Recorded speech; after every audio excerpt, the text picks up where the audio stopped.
Bem-vindo ao Viva Sem Limites. Este é o quinto vídeo do tema Viva Sem Limites. E neste quinto vídeo vamos apresentar-lhe a terceira grande crença e ilusão, que é a desunião é real.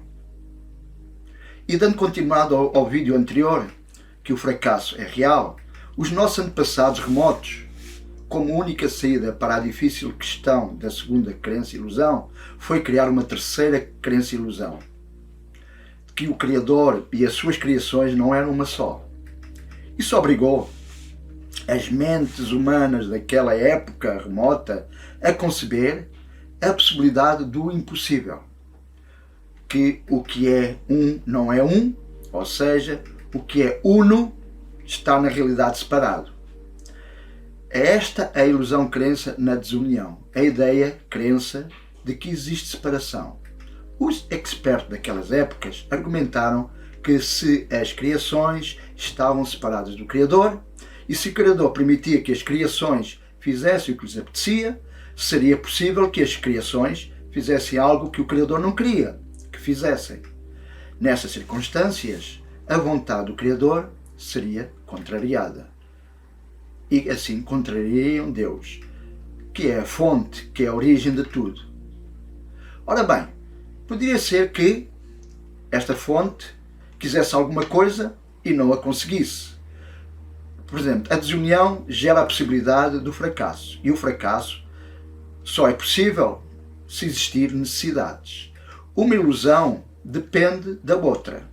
E assim será sucessivamente quando vermos as próximas ilusões. Na verdade, para a nossa mundo-vivência, estas três crenças raízes são as mais cruciais. São de tal modo importantes, tão primordiais no suporte das restantes, que lhe foram atribuídas histórias separadas para explicar e assegurar que seriam explicadas e entendidas clara e frequentemente. Então, cada uma dessas histórias culturais, nos vários pontos do planeta, criou a sua história especial. Mas todas elas frisavam as mesmas questões de base, cada uma à sua maneira. Uma das mais famosas, e que todos nós conhecemos, é a história do Adão e Eva.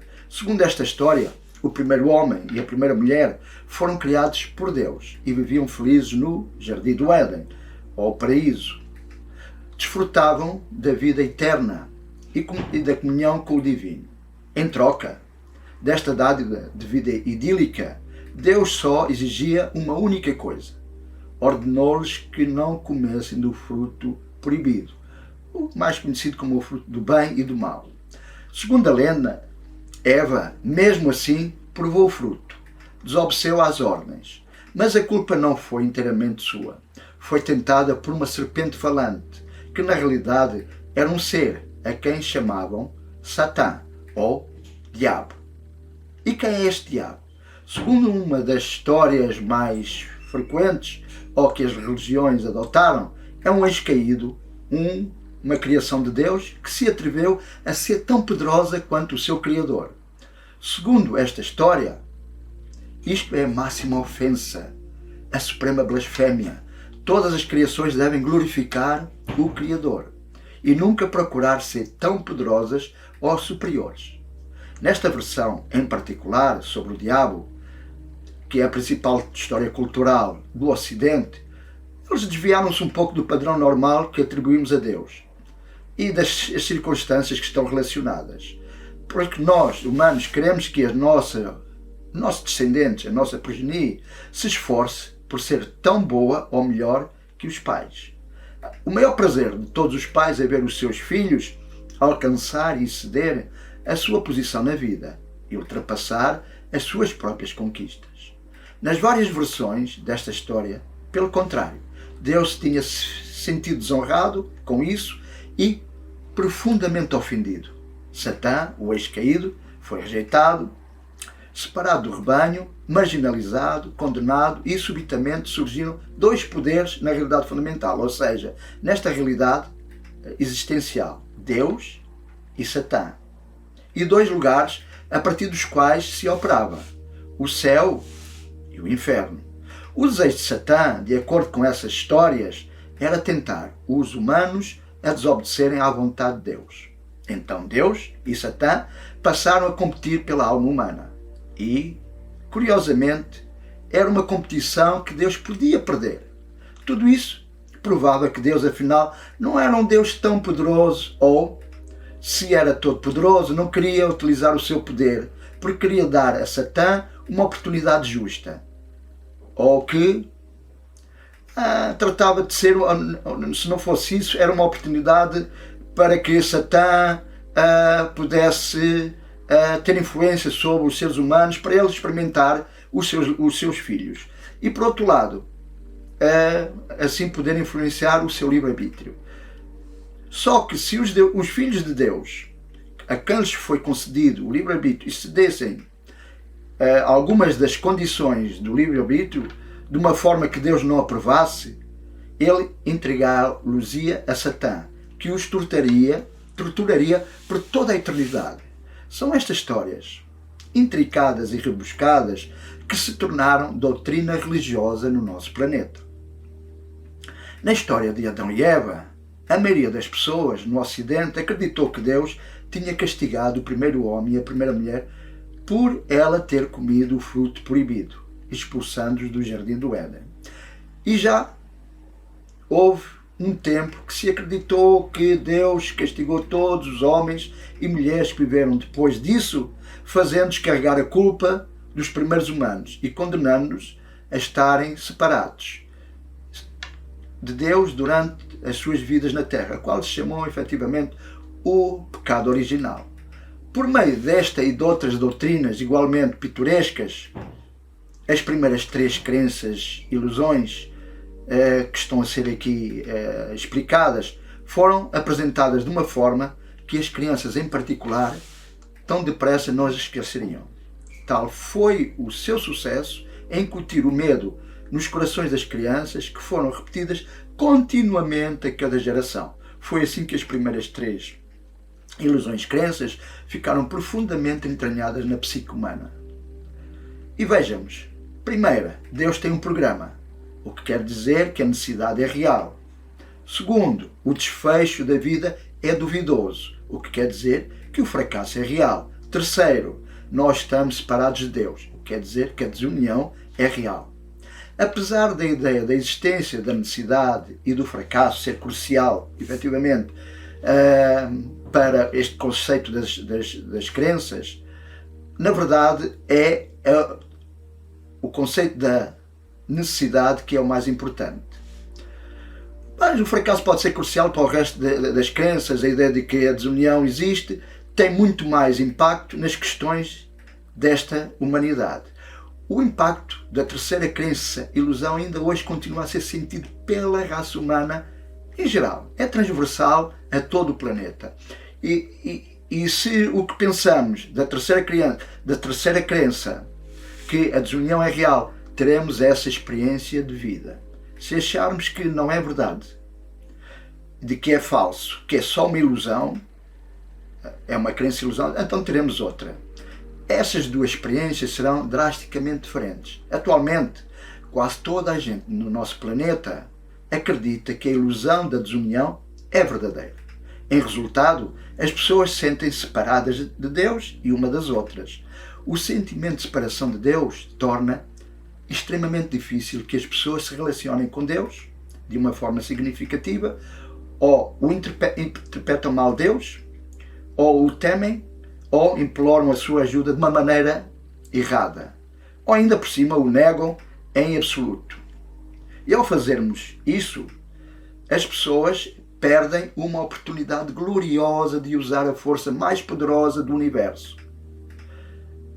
As pessoas sujeitam-se a vidas sobre as quais imaginam não ter qualquer controle, em condições que julgam não poderem alterar nada, gerando experiências e desfechos que pensam não poder escapar.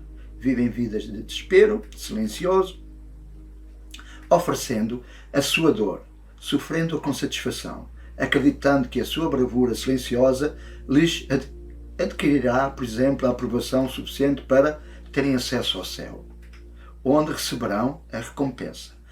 Existem muitas razões para que o sofrimento sem queixas excessivas possa ser benéfico, mas para a alma. Mas pensar em assegurar a recompensa do céu não é uma delas.